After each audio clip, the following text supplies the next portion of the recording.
Astaghfirullah. Assalamualaikum warahmatullahi wabarakatuh.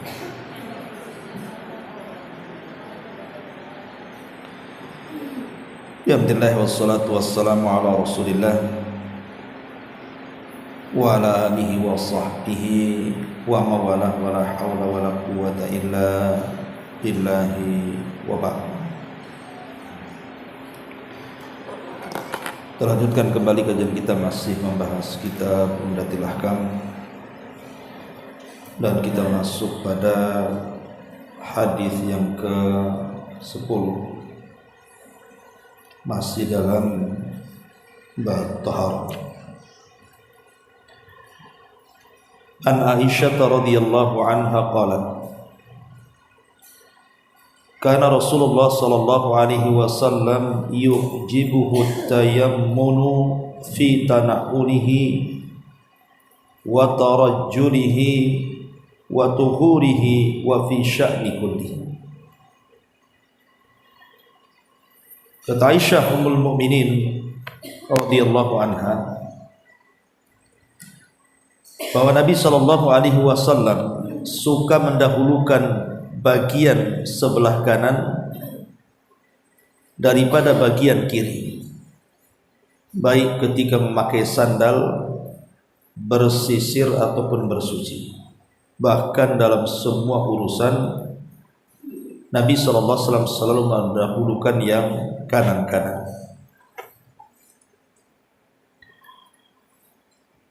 Tapi ma'asyiral muslimat yang dimuliakan Allah Subhanahu wa taala,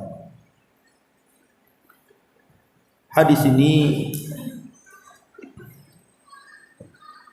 ada beberapa faedah yang bisa kita petik. Apa saja?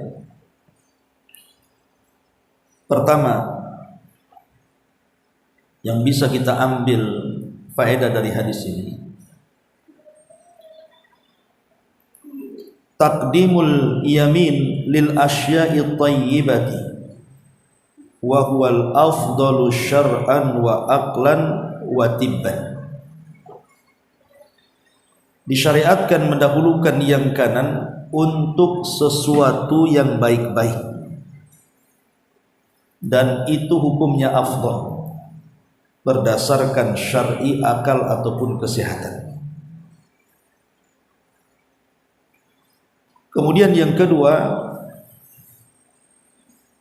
sebaliknya daripada yang pertama, bahwa yang kiri-kiri itu lil asya'il mustaqdar, dipakai untuk perkara-perkara yang dianggap kotor, baik secara syar'i ataupun secara akal.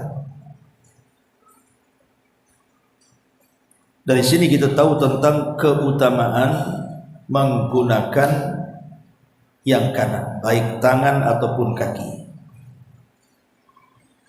Karena begini, kenapa kemudian syariat ini mensyariatkan kita untuk mendahulukan yang kanan dibandingkan yang kiri? Pertama, karena memang Nabi Shallallahu Alaihi Wasallam mencontohkan seperti itu,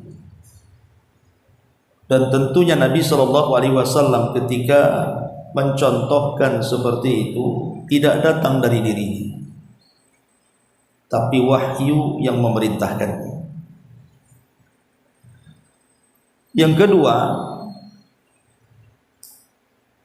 menggunakan yang kanan itu dalam rangka menyelisih setan.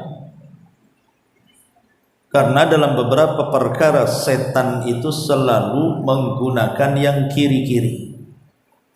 Contoh ketika makan dan minum, setan itu selalu menggunakan tangan kiri untuk makan ataupun untuk minum. Jadi dengan kita mendahulukan yang kanan itu, hakikatnya kita sedang menyelisihi syaitan. Kemudian yang ketiga, dari sini kita tahu bahwa tangan kanan itu lebih mulia lebih terhormat dibandingkan tangan kiri. Makanya ibu ajarkan kepada anak-anak ibu, baik ketika makan, ketika minum, ketika menggunakan pakaian, celana ataupun menggunakan sandal.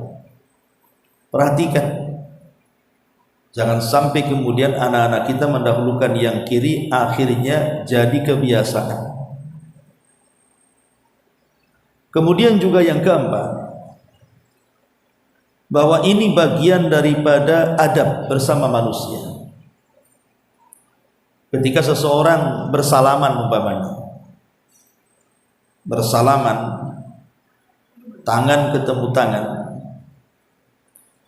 kalau seandainya kita serahkan yang kiri, sementara lawan daripada orang yang salaman itu menggunakan tangan kanan, tentu tidak ketemu juga kan, yang satu ngadap sana, yang satu ngadap sini kan. Yang kedua memang tangan kiri untuk kotoran, sehingga qillatul adab, jadi sedikit adabnya jadinya. Jadi menggunakan yang kanan itu bagian daripada adab bermuamalah dengan manusia. Lebih daripada itu, menggunakan yang kanan ini karena tafaul. Tafaul itu artinya kita berdoa kepada Allah Azza wa Jalla, kalau di dunia saja kita mendahulukan yang kanan, maka di akhirat mudah-mudahan kita termasuk ashabul yamin, orang yang senantiasa berada di sebelah kanan. Karena orang yang berada di sebelah kanan nanti pada hari kiamat itu adalah orang-orang yang diselamatkan Allah. Tapi sebaliknya, orang-orang yang ada di sebelah kiri justru mereka adalah orang-orang yang digiring ke neraka. Jadi dari dunia saja kita sudah diarahkan ke yang kanan. Karena di akhirat ashabul yamin, mereka adalah orang-orang yang selamat dari api neraka dan masuk ke dalam surga. Jadi itu kenapa kemudian alasan-alasan kita mendahulukan yang kanan itu, karena alasan-alasan seperti ini. Apalagi sekali lagi bahwa sunnah Nabi SAW, baik dari ucapan beliau ataupun perbuatan beliau, itu selalu menggunakan yang sebelah kanan, baik tangan ataupun kaki. Kemudian juga diantara faedahnya hadis ini, bahwa kalau kita cermati hadis ini mengajarkan kepada kita untuk perbaikan manusia, untuk penjagaan manusia, supaya manusia itu terhindar dari bahaya dan madharat. Umpamanya orang makan dengan tangan kiri, sementara dia cebok dengan tangan kiri, berarti secara kesehatan membahayakan. Karena boleh jadi ketika dia mungkin cebok kurang bersih, ada kotoran atau najis, kemudian menempel di tangan, kemudian kita gunakan makan. Ataupun umpamanya memasukkan sesuatu, pakai celana ataupun pakai sandal dan begitu seterusnya. Terkadang kalau menggunakan kaki kiri itu, karena tidak terbiasa, bisa saja kemudian dia jatuh, kepleset atau apa gitu kan. Intinya bahwa syariat ini mengajarkan keselamatan dan kebersihan. Makanya kalau kita lihat banyak sekali hadis-hadis Nabi SAW, bukan hanya perkara makan dan minum, tapi hampir seluruhnya dalam kehidupan Nabi SAW, kecuali yang dikecualikan, menggunakan yang kiri. Umumnya Nabi SAW menggunakan yang kanan-kanan. Bahkan kalau seandainya ada perkara yang tidak ada dalilnya, apakah harus kiri atau kanan, tetap kita kembali kepada hukum asal menggunakan yang kanan. Begitu kata para ulama, karena kondisi tentang masalah mendahulukan kanan dan kiri ini terbagi menjadi 3 kondisi ya. Pertama, sesuatu yang sifatnya mulia, sesuatu yang sifatnya baik, indah, maka mendahulukan yang kanan lebih baik dibandingkan yang kiri.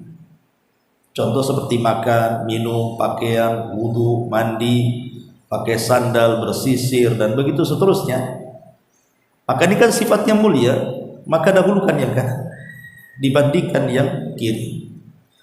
Tapi sebaliknya sesuatu yang buruk, umpamanya seseorang itu buang hajat kecil, buang hajat besar, atau membuang sesuatu dengan tangan kita yang sifatnya kotor gitu ya, maka tentu menggunakan yang kiri jauh lebih baik lagi ya. Masuk kamar mandi, keluar masjid, melepas sandal, dan begitu seterusnya. Tapi kalau tidak ada suruhan apakah yang kanan atau yang kiri, maka kondisi yang ketiga kembali kepada hukum asal, bahwa yang kanan itu jauh lebih baik dibandingkan yang kiri. Taib, masyarul muslimat yang dimuliakan Allah Subhanahu wa taala. Di sini Nabi sallallahu alaihi wasallam dijelaskan di antara perbuatannya oleh Ummuna Aisyah radhiyallahu anha, yu'jibuhu at-tayammum. Beliau suka dengan yang kanan. Pertama, fi tana'ulihi, ketika beliau menggunakan sandal.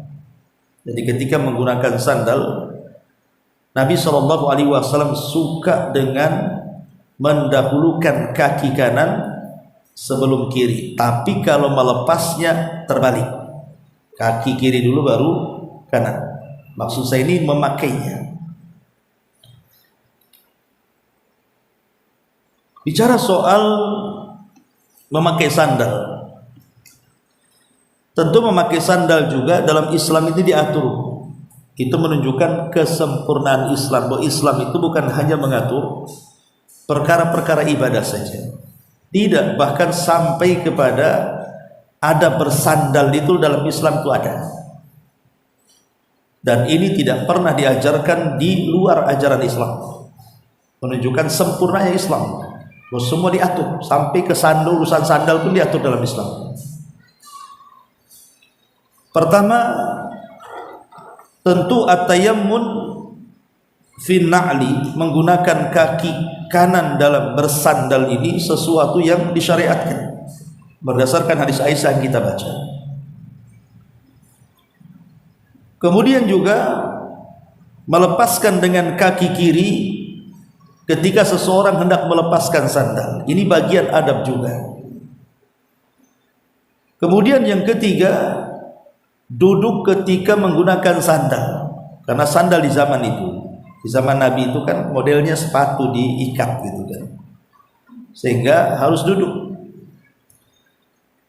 Kalau berdiri agak sulit, bisa membahayakan gitu. Tapi sekarang kan alhamdulillah sandal mudah gitu ya, walaupun sambil berdiri pun kita bisa menggunakan sandal. Kalau kan pakai khuf, ya pakai khuf namanya, agak sulit kecuali dengan duduk. Kemudian juga yang keempat, dilarang, tidak boleh seseorang itu menggunakan satu sandal ketika berjalan. Tidak boleh. Kata Nabi SAW, la yamshi ahadukum fi na'lin wahidatin, tidak boleh seseorang itu berjalan dengan satu sandal, imma lepas dua-duanya atau pakai dua-duanya, kata Rasul. Umpamanya nih ibu ke pasar, Allah takdirkan lepas pula talinya yang salah satunya, maka ibu jangan menjinjing satu sandal, yang satunya pula dipakai. Atau ketemu kresek di jalan, diganti sandalnya dengan kresek yang satu kakinya. Tidak boleh lepas dua-duanya, karena ini larangan. Ya, tidak boleh menggunakan satu sandal itu. Dan kalau ibu pakai satu sandal kemana-mana pun dibilang orang gila. Coba aja pakai satu sandal kemana-mana, orang bilang kenapa orang itu jibat. Jadi Islam itu juga menjaga penampilan kita. Kalau mau pakai sandal pakai dua-duanya, kalau mau melepas lepaskan dua-duanya. Dan kalau ibu berada di kuburan sedang berziarah, memanjakan ziarah kubur diajak suami, maka disunnahkan untuk melepas sandal. Karena Nabi SAW pernah marah kepada seorang laki-laki yang sedang menggunakan sandal melewati areal kuburan. Kata Rasul, ya sahiba sibtaini waihaka alki sibtiyatiki, sibtiyatika, wahai pemilik dua sandal, celaka, lepaskan kedua sandal. Dari sini hukumnya sunnah seseorang itu masuk ke area kuburan tanpa menggunakan sandal. Tetapi kalau kuburannya bisa dilewati, kalau kuburannya banyak duri, banyak beling, banyak paku, ya lebih baik pakai sandal kan, karena ada madarat di situ. Tapi sekali-kali pun ibu dianjurkan kalau bisa sekali-kali berjalan tanpa sandal. Jadi tidak harus mesti pakai sandal kan. Sekali-kalilah seseorang itu berjalan tanpa sandal. Intinya bahwa inilah diantara adab-adab dalam Islam tentang sandal. Lah dalam hadis yang kita bahas ini, diantara sekian adab menggunakan sandal adalah at-tayammun fi tanahuli, berusaha untuk menggunakan yang kanan pada ketika menggunakan sandal. Kemudian ma'asyiral muslimat yang dimuliakan Allah Subhanahu wa taala, kemudian yang kedua, wa tarajjulihi. Tarajjul itu artinya penyisir. Sebagian para ulama seperti yang dijelaskan Al-Hafidz Ibnu Hajar Al-Asqalani ketika beliau memaknai makna tarajjul.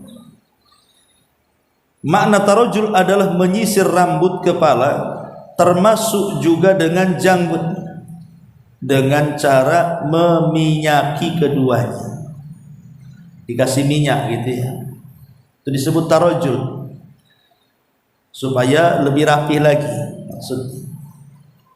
Karena ada rambut-rambut itu yang susah diatur, centang perenang ke sana kemari disisir, tetap saja ke situ gitu ya. Lah supaya rapi, maka ditarajjul, maksudnya dikasih minyak kemudian disisir, baik rambut laki-laki atau perempuan ataupun janggut bagi laki-laki. Lah Syekh Utsaimin rahimahullah taala juga memberikan makna tarajjul adalah memberikan minyak kepada rambut kemudian menyisir dan merapihkannya. Itu makna tarajjul.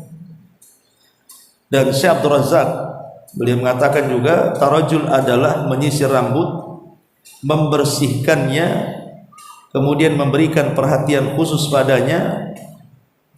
Artinya kalau di zaman sekarang ada perawatan lah namanya rambut itu. Kenapa kita harus merawat rambut Bu?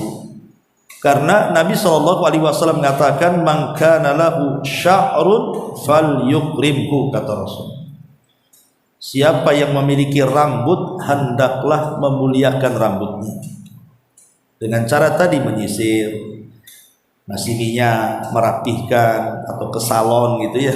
Itu bagian daripada tarajjul artinya. Tapi masalahnya harus dipahami, menyisir bagi perempuan mungkin sebuah kewajiban karena berkenaan dengan kecantikan masalahnya. Sebab kalau wanita jarang menyisir itu jadi menambah ataupun mengurangi kecantikan dia. Tapi masalahnya laki-laki, apakah laki-laki dibolehkan menyisir tiap hari? Ibu mungkin yang pernah hidup di tahun-tahun belakangan kan itu ya. Kalau zaman dulu anak-anak muda bergaya itu biasanya bawa-bawa sisir kan Bu. Bukan dompet yang dibawa, itu sisir. Sisir itu ditaruh di belakang. Sisir kecil, kalau sisir gede ya enggak lah. Biasanya itu di kemana-mana bawa sisir tuh. Tetapi pertanyaannya, apakah laki-laki boleh menyisir tiap hari? Karena ada larangan dari Nabi SAW. Naha Nabi SAW anit tarajjuli illa ghibah. Nabi SAW itu melarang tidak boleh menyisir kecuali dibuat jarang-jarang. Kalimat ghibah, Imam Ahmad memberikan catatan, maksudnya ghibah di sini artinya yauman wa yauman. Jadi sehari menyisir, sehari tidak, atau sehari memberikan minyak, sehari tidak. Makanya dalam hadis yang lain juga sama gitu ya. Kana Nabi sallallahu alaihi wasallam yanhana anil irfahi, qulna wa mal irfah, qala at-tarajjul kulla yaumin. Nabi SAW melarang kita untuk irfah. Kami bertanya, apa itu irfah? Maka Nabi SAW menjawab, menyisir sepanjang hari, pagi, siang, sore, malam, pagi, siang, sore, malam, nyisir-nyisir terus, ya. Maka itu dilarang dalam Islam. Makanya kata Al-Imam Asy-Syaukani rahimahullahu tadi yang mengatakan, wal haditsu yadullu ala karahiyatil ishtighali bitarjih fi kulli yawm li'annahu naw'un minal irtifah wal irtifah al istikthar minaz zinati wa alla yazal yuhayyi'u nafsah. Kata Syaukani rahimahullahu taala, hadis ini menunjukkan makruhnya menyibukkan diri dengan menyisir bagi laki-laki, maksudnya sepanjang hari, karena ini termasuk irfah. Termasuk irfah itu bergaya-gaya, bermegah-megah gitu ya. Kemudian kata beliau, dan irfah sendiri maksudnya adalah terlalu banyak berhias. Dan itu kan perbuatan perempuan, banyak berhias itu. Bukan laki-laki yang harus depan cermin terus kan gitu ya. Itu pekerjaan perempuan, berhias itu. Bukan pekerjaan laki-laki. Makanya kemudian kenapa menyisir bagi laki-laki terus-menerus itu dilarang. Jadi kalau ibu melihat suaminya acak-acakan rambutnya, ya memang begitulah sifat laki-laki. Ya seribu aneh kalau punya suami kok tiap hari pagi, siang, sore nyisir terus. Ada apa ini? Nyisir terus itu. Karena itu tugasnya perempuan. Tukang sisir itu biar nampak cantik, rapi gitu. Kalau laki-laki, ya makanya kenapa secara umum Nabi sallallahu alaihi wasallam sampai mengatakan la'anan Nabi sallallahu alaihi wasallam al-mutasyabbihina minar rijali bin nisa. Rasul melaknat laki-laki yang menyerupai wanita ataupun sebaliknya.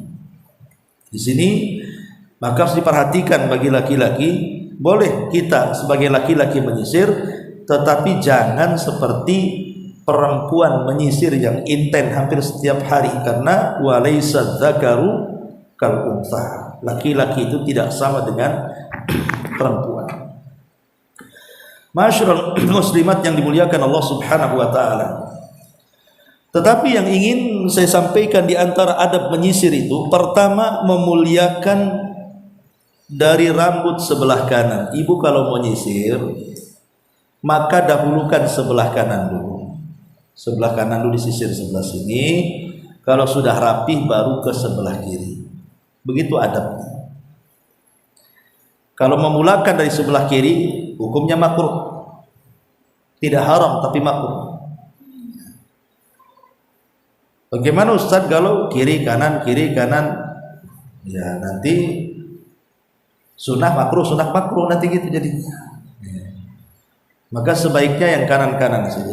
Kemudian yang kedua, termasuk juga di antara adab menyisir itu adalah memberikan minyak rambut. Merapihkannya, kalau tidak ada minyak ya pakai air lah. Supaya apa? Supaya tidak acak-acakan ya.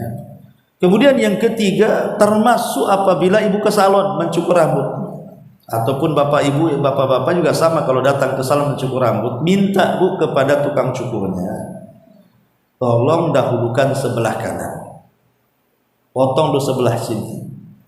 Tapi habis itu jangan ditinggalkan, sebelah kirinya potong juga.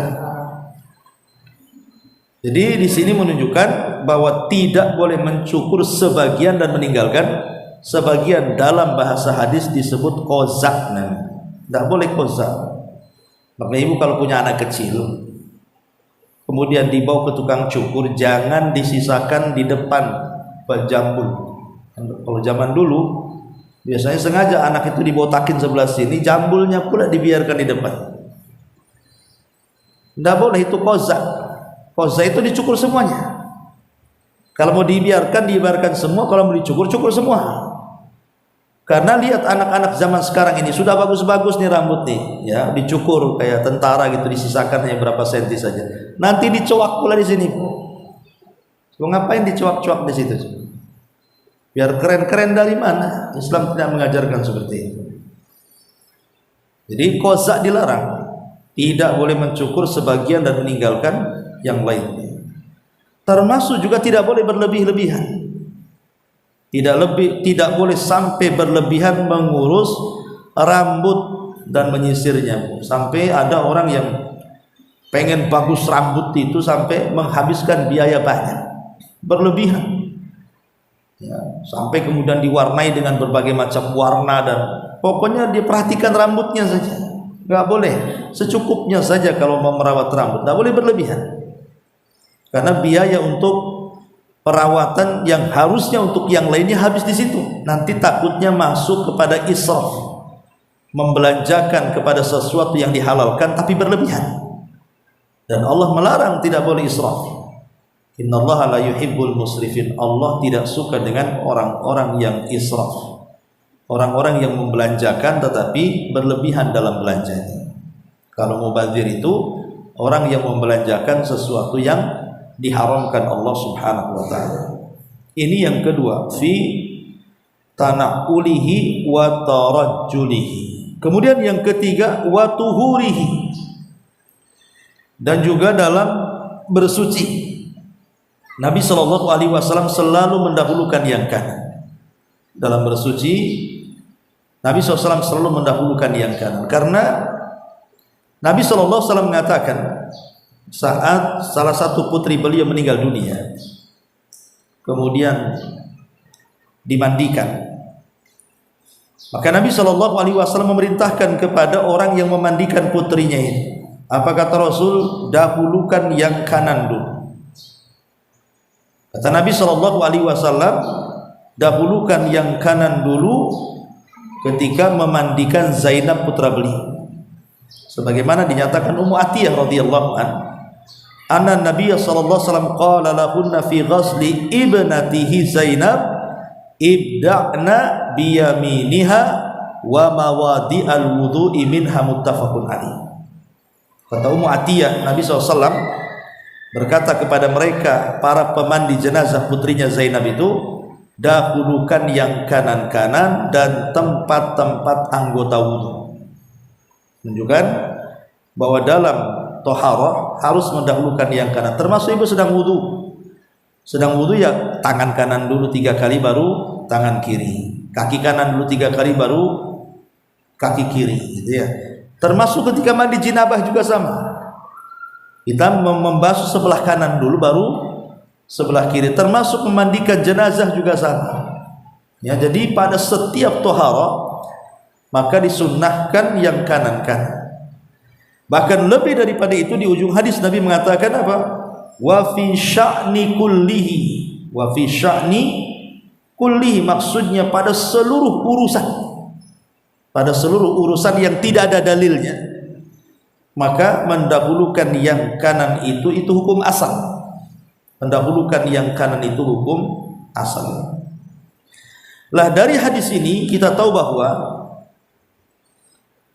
di antara kesempurnaan nikmat yang Allah Subhanahu wa taala berikan kepada kita adalah kesempurnaan agama yang mengatur sampai kepada urusan sandal, urusan menyisir, urusan sesuci, sampai kepada semua urusan. Ya, diatur dalam Islam itu salah satunya mendahulukan yang kanan-kanan, kecuali memang ada dalilnya seseorang itu mendahulukan yang kiri. Memang ada dalilnya, seperti masuk kamar mandi, ya memang ada dalilnya. Keluar dari masjid, melepas sandal, ketika cebok, istinja dan lain sebagainya. Berarti kalau ada perintahnya memang harus mendahulukan yang kiri, ya tentu melaksanakan perintah lebih baik. Karena memang sudah ada porsinya, mana yang kanan dan mana yang kiri. Bahkan Syekh Ibnu Utsaimin rahimahullahu taala sampai mengatakan wujubul akli bil yamin wa wujubus syurbi bil yamin wa annal akla bisyimali awish syurba bisyimali haram. Wajib mendahulukan yang kanan pada makan dan minum, sebab kalau makan dan minum menggunakan tangan kiri bukan makruh lagi, haram. Sampai diharamkan kata beliau. Tetapi kecuali yang mungkin tangannya patah, tangannya baru jatuh, tidak bisa menggunakan yang kanan, maka dalam kondisi darurat seperti ini ya mau tidak mau harus tangan kiri kan gitu.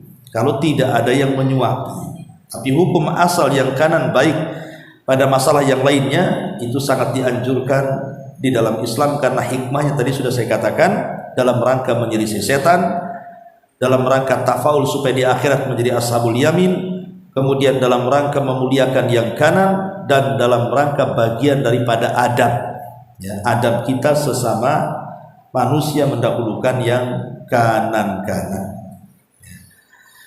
Ini diantara penjelasan singkat dari hadis Aisyah Ummul Mukminin radhiyallahu taala anha. Taib. Sekarang kita akan memetik beberapa faedah. Satu, dalam hadis ini dari rangkuman semua yang sudah saya jelaskan tadi, satu, bahwa dalam hadis ini dalilun ala istihbabi al bada'ati birrijlil yumna fil lubsin na'li wa ghairihi. Dalil hadis ini menjadi dalil tentang sunnahnya mendahulukan kaki kanan, karena kan hadis ini dimulai dari memakai sandal ya. Hadis ini dalil disunahkan yang memulai dengan kaki yang kanan ketika menggunakan sandal. Lah begitu juga yang semisal dengan sandal, seperti ibu menggunakan kaos tangan atau kaos kaki. Nah, sama pakai kaos kaki pun kaki kanan dulu baru kaki kiri, ataupun menggunakan kaos tangan maka yang kanan dulu baru yang kiri. Kemudian yang kedua, dalilun ala istihbabi al-bada'ati bil janibil ayman minar ra'si inda tasrihihi wa duhnihi wa rubbama yuqal mithluhu fi tamshiti lihyati. Hadis ini juga dalil disunahkan memulai dari samping sebelah kanan kepala saat mencukurnya atau saat memberikan minyak kepada rambutnya atau saat merapihkan janggutnya bagi laki-laki. Kemudian yang ketiga, hadis ini juga dalilun ala istihbabi al-bada'ati bil yamin fil wudhu'i wal ghasli. Hadis ini juga menunjukkan tentang sunnah hukumnya mendahulukan yang kanan baik dalam berwudu ataupun dalam mandi besar. Dan itu berdasarkan ijma, kesepakatan para ulama. Kemudian yang keempat, bahwa Aisyah Ummul Mukminin mengatakan yuhibbu tayammun fi sya'ni kullihi, bahwa Rasul senantiasa suka dengan yang kanan-kanan pada setiap perkaranya, ya dulu ala masyru'iyati al-bada'ati fil yamin fi kulli syai'in, bahwa hadis ini menunjukkan pada segala sesuatu hal kalau memang tidak ada dalilnya apakah harus menggunakan kanan atau kiri, maka kembali kepada hukum asal menggunakan yang kanan itu jauh lebih baik lagi. Ini diantara faedah-faedah rangkuman dari apa yang sudah saya jelaskan. Taib, sampai di sini satu hadis saja. Silakan kalau ada yang mau bertanya.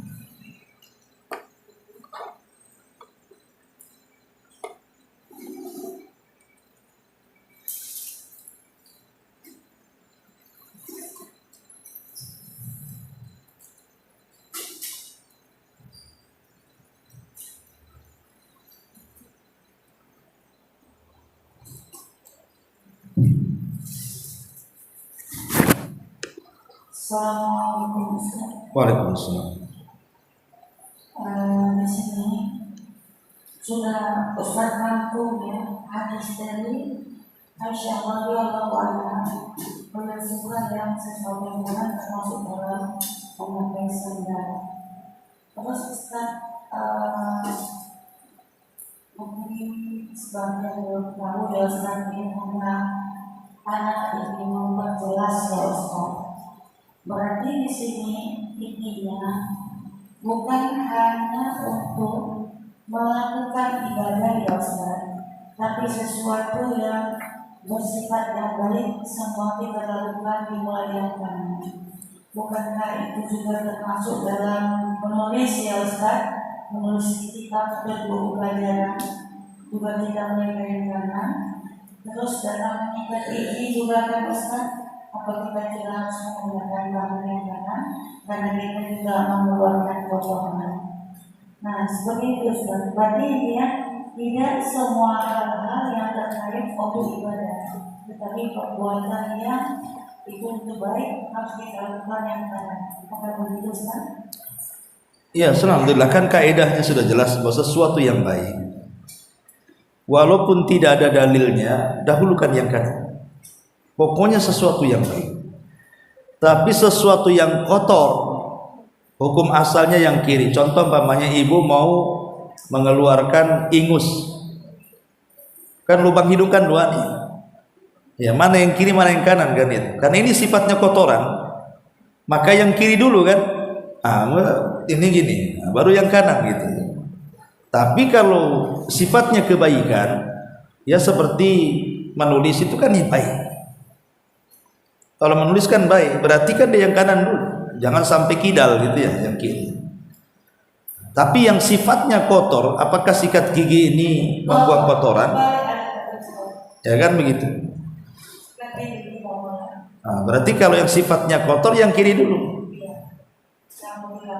Iya, Allah.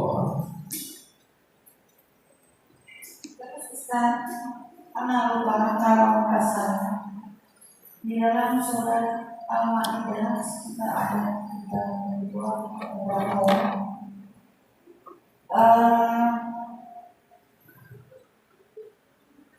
di situ dikatakan bahwa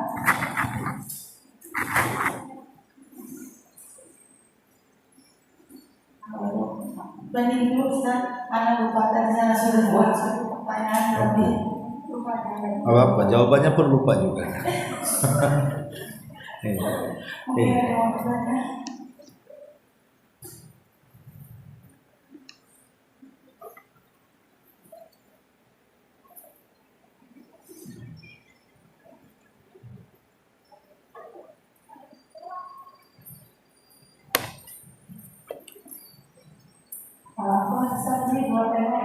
Iya.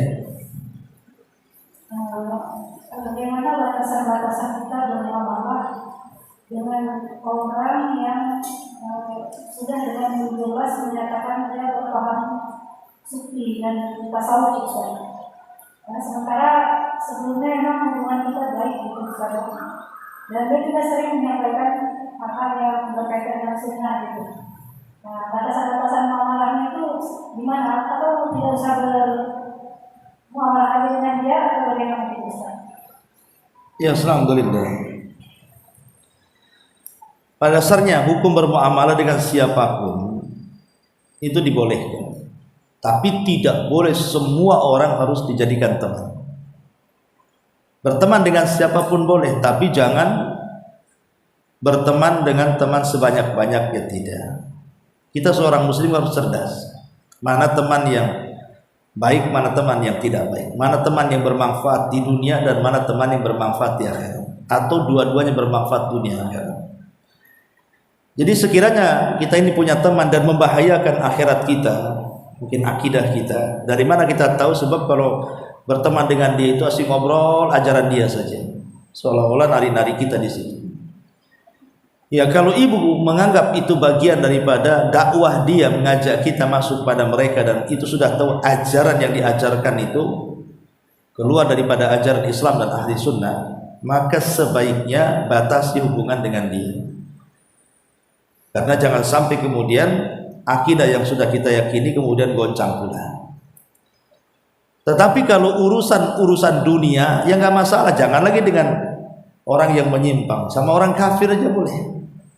Kalau urusan dunia ya, maksudnya ibu ada urusan bisnis, jual beli, utang piutang, sewa menyewa atau apalah namanya, itu tidak dibatasi dalam Islam, karena Nabi pun bermuamal dengan orang Yahudi. Bahkan pernah baju besinya Rasul pun digantikan dengan orang Yahudi. Karena sudah tahu orang Yahudi itu bagaimana cari makan mereka, tapi Rasul melihat dohirnya. Bahkan ketika hijrah sendiri, yang mengantarkan Rasul dengan Abu Bakar dari Mekah ke Madinah itu siapa? Orang Yahudi. Penunjuk jalan khiritnya itu. Jadi bermuamalah dengan orang kafir kalau dalam urusan dunia sah-sah saja. Tetapi kalau seandainya sudah nyerempet masalah agama, masalah akidah, maka sebaiknya jangan berteman dengan orang yang seperti itu. Karena dikhawatirkan lambat laun dia akan mengajak kita, mungkin pada awalnya kita tolak, tapi karena terus-terusan diajak lama-lama ikut. Dan itu yang banyak. Seperti anak-anak muda yang datang menau, tiba-tiba berselancar di YouTube, di mana gitu kan. Tahu-tahu ketemu paham Khawarij. Dia baca, oh betul juga kan gitu. Akhirnya masuk Khawarij. Melakukan bom bunuh diri. Dan itu sudah banyak kan gitu. Karena syubhat itu di zaman sekarang ini sangat menyambar-nyambar sama dengan syahwat. Makanya saya contohkan bagaimana Imran ibn Khittan itu ingin menyelamatkan keluarganya dari pemahaman Khawarij kepada ahli sunnah. Tetapi Allah takdirkan bukan dia nyeret, tapi dia yang keseret.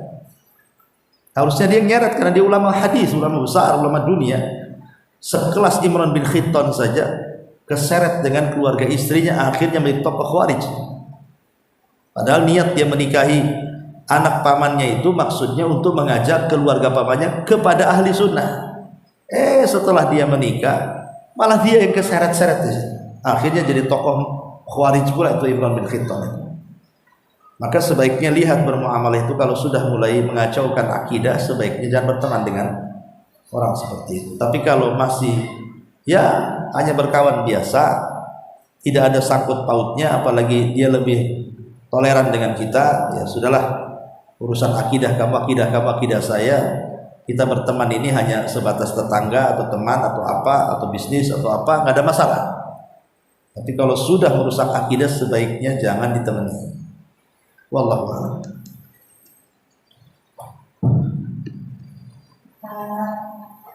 Pesan dalam hadis Bukhari dikatakan salah satu ada itu dikatakan mengusap hidung dari wajah, dilakukan di waktu bangun tidur ketika tidak wudhu. Terus gimana kelanjutannya dengan hadis yang lain dikatakan sesungguhnya kita harus mencuci tangan dulu sebelum wudhu, karena kita nggak tahu tangan kita berada di mana. Itu maksudnya gimana ya Ustaz? Sementara kita tidur itu tidak sadar memegang hal dan tidak ketahui dalam hadis Bukhari tersebut, tapi dalam hadis yang lain anak-anak baca di satu kitab yang mengatakan sunnah-sunnah yang hampir ditinggalkan, tidak boleh melakukan aktivitas apapun sebelum kita mencuci tangan. Itu gimana maksudnya? Sebenarnya nggak bertentangan, cuman mencuci tangan selepas bangun malam itu hukumnya wajib. Tapi mencuci tangan kalau tidak tidur malam, namanya siang, duhur, asar kita mau berwudu, itu sunnah saja. Seandainya umpamanya datang waktu duhur nih, langsung buka keran, langsung ambil air, dimasukkan ke mulut, ya tidak ada masalah. Tapi kalau sholatnya bukan duhur, anggap subuh kan bangun malam tuh, maka tidak boleh kemudian ambil air kemudian memasukkan ke mulut, tapi cuci dulu 3 kali. Kenapa? Karena hukum mencuci tangan selepas bangun tidur itu wajib hukumnya. Kenapa wajib? Karena ada nas khusus. Kata Nabi SAW, fa inna ahadakum la yadri aina batat yadu. Karena salah seorang di antara kalian tidak tahu tangan kalian menginap di mana di malam hari. Maka sebab hadis ini makanya mencuci tangan selepas bangun tidur malam itu hukumnya wajib, bukan sunnah. Tapi kalau selain daripada itu, maka mencuci tangan itu hukumnya sunnah. Tidak ada masalah gitu kan. Hukumnya sunnah karena tidak ada nasnya. Kembali kepada perbuatan Rasul, kalau wudu mendahulukan mencuci tangan baru kemudian berwudu. Sebenarnya tidak ada bertentangan hadis itu ya. Wallahu a'lam. Satu lagi Ustaz. Ya. Bagaimana hukumnya jika seorang wanita itu memotong rambut pendek atas telinga misalnya sampai, apakah itu dengan alasan misalnya karena rambutnya rontok atau karena isi badan yang panas gitu, jadi memotong rambut pendek sebatas telinga, apakah itu dibolehkan atau dapat termasuk menyerupai laki-laki?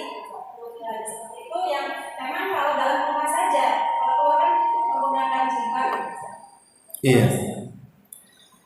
Mencukur rambut bagi wanita pertama hukumnya boleh-boleh saja. Sebagaimana laki-laki boleh, maka perempuan juga boleh. Tapi hindari tasyabuh. Hindari tasyabuh dengan orang-orang fasik, dengan orang-orang kafir, ya, ataupun dengan laki-laki. Hindari. Ya kalau seandainya keluar daripada tasyabuh tadi, mau pendek pun tidak masalah selama tidak tasyabuh. Itu masalahnya. Apakah kemudian itu bagian daripada tasyabuh? Wallahu a'lam. Ya lihatlah bagaimana laki-laki dicukur. Ondalah saya nggak seperti laki-laki kok, saya masih lebih panjang. Ya. Atau bagaimana tradisi orang-orang fasik. Orang-orang fasik itu kan lihat, mereka itu rambut kadang-kadang dimacam-macam kan. Dimacam-macam yang kadang-kadang dipelangiin gitu ya. Semacam warna nempel di atas kepala. Kadang-kadang pakai wig, pakai apa, penyambung rambut itu kan nggak boleh. Rambut disambung-sambung kan. Jadi kalau tidak tasyabuh tidak ada masalah. Tapi kalau sudah tasyabuh, maka tidak ada alasan walaupun untuk menyenangkan suami, kecuali kalau memang ada faktor kesehatan. Seperti mamanya orang yang di kemo akhirnya botak, ya namanya gimana? Itu konsekuensi yang di kemo kan biasanya botak kan itu. Ya nanti kan tumbuh lagi insya Allah gitu. Jadi dhabitnya adalah selama tidak tasyabuh tidak ada masalah. Apakah dicukur telinga tasyabuh atau tidak? Wallahu a'lam. Ya saya nggak pernah, saya bukan pemerhati rambut ya. Nah, coba lihat rambut-rambut orang-orang fasik, orang kafir, orang laki-laki ya kalau sama dengan mereka ya jangan. Tapi kalau tidak sama ya nggak ada masalah. Intinya jangan tasyabuh, itu saja. Wallahu a'lam. Setengah 10. Iya. Satu lagi aja.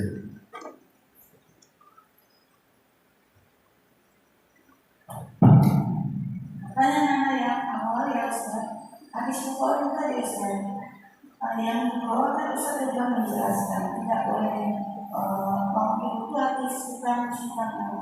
Terus mengusap tidur dan wajah itu maksudnya gimana Ustaz? Mengusap Tidur dan wajah dilakukan waktu bangun tidur. Sementara kan kita bangun tidur, mengusap tidur dan wajah itu yang bagaimana Ustaz? Allahu a'lam itu apa saya nggak paham saya. Ya, mungkin tulis karena membaca satu artikel, nggak paham, melihat tulis ini maksudnya bagaimana gitu. Ya bagaimana saya tidak paham mau jawab pula kan gitu. Pertanyaannya tidak paham. Maksudnya ada nggak sunnah bangun tidur itu kita Mengusap wajah. Oh, apakah ada sunnahnya bangun tidur mengusap wajah? Ya, sementara di hadis lain kan harus mencuci tangan terlebih dahulu.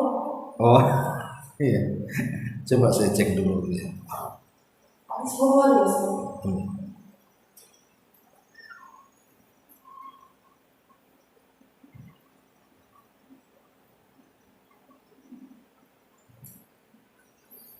Setelah tidur ya, bukan setelah doa. Kan di sini mengusap tidur dari wajah dilakukan di waktu bangun tidur. Kita duduk langsung mengusap wajah. Makanya itu jadi pertanyaan di hati Ustaz, gimana caranya gitu. Iya. Memang ada hadis di sini dijelaskan tentang hadis sahihaini. Nabi mengatakan, Anan Nabiya sallallahu alaihi wasallam istaiqadha fil laili faja'ala yamsahu an-nauma an wajhihi biyadihi. Beliau apabila bangun tidur di malam hari mengusap wajahnya setelah tidur. Kemudian di dalam hadis, idza staiqadha ahadukum min naumihi fala yaghmis yadahu fil ina'i hatta yaghsilaha thalathan fa innahu la yadri aina batat yaduhu. Apabila salah seorang di antara kalian bangun dari tidur, jangan dicelupkan tangannya pada bejana sampai dicuci 3 kali karena tangan kalian tidak tahu di mana menginap. Paham? Maksudnya tadi yang satu disuruh mencuci tangan dulu baru mengusap, kok ini mengusap dulu. Seolah-olah ada kontradiktif gitu ya. Iya. Di sini dijelaskan juga fal haditsani sahihani wala ta'arudha bainahuma. Kedua hadis ini memang sahih dan tidak ada pertentangan di antara keduanya. Memang kesannya ada pertentangan, tetapi sebenarnya tidak ada. Kemudian wa inna ma yutasawwar at-ta'arrud law kana al-amru bi ghuslil yadaini li najasatihima najasatan tantaqilu ila ma taltamisani wa hadha ghairu hasilin huna fa nahyu an ghamsil yadi fil ina qabla ghuslihima ba'dal istighad minan naumi mahmulun ala tanzih la ala tahrim indal jumhur. Fayadul mustayqid minan naum laysat mutanajjisah yaqinan bal hiya mahmulah ala taharati mura'atan lil asli. Wa alaihi faman masaha wajhahu bi yadihi ba'dal istighad minan naumi wa qabla ghuslihima la ya'tham wa la yatanajjas wajhahu. Oh, jadi begini.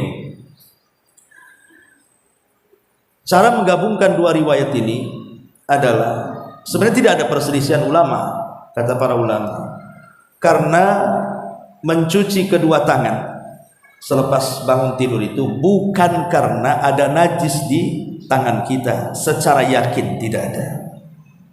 Cuman kan itu hanya prasangka saja, bukan nampak najisnya di sini kan gitu. Pemain bangun tidur nampak najisnya di sini, enggak, kan enggak nampak najisnya. Berarti mencuci tangan itu bukan karena najis, karena bukan karena ada najis di tangan kita, bukan. Lalu apa masalahnya? Kenapa harus dicuci tangan? Ya. Katanya para ulama di sini,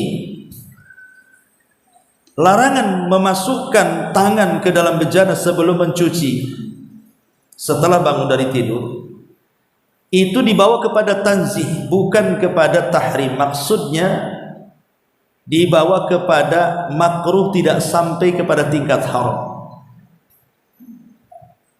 Karena tangan orang yang bangun dari tidur itu tidak najis secara yakin, tetapi dikhawatirkan terkandung, hanya kekhawatiran saja kalau ada najis kan itu. Karena tidak semua orang tidur itu harus meraba ke sana kemari kan gitu. Bisa saja tangannya nggak kemana-mana, diam saja, sehingga tidak ada keyakinan. Lah ketika Nabi SAW mengusap wajah menunjukkan tangan ketika selepas bangun tidur itu tidak najis, maka boleh diusapkan ke wajah gitu ya.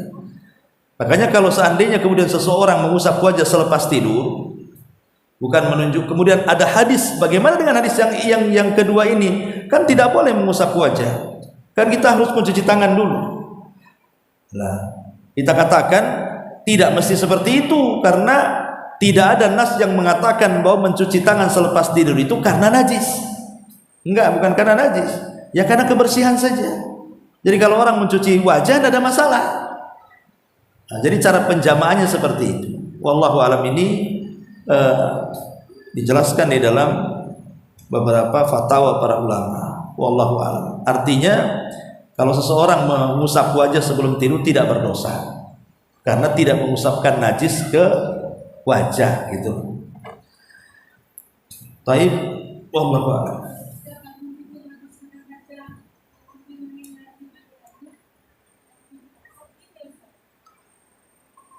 Yang mengusap wajah, ya mengusap wajah lah.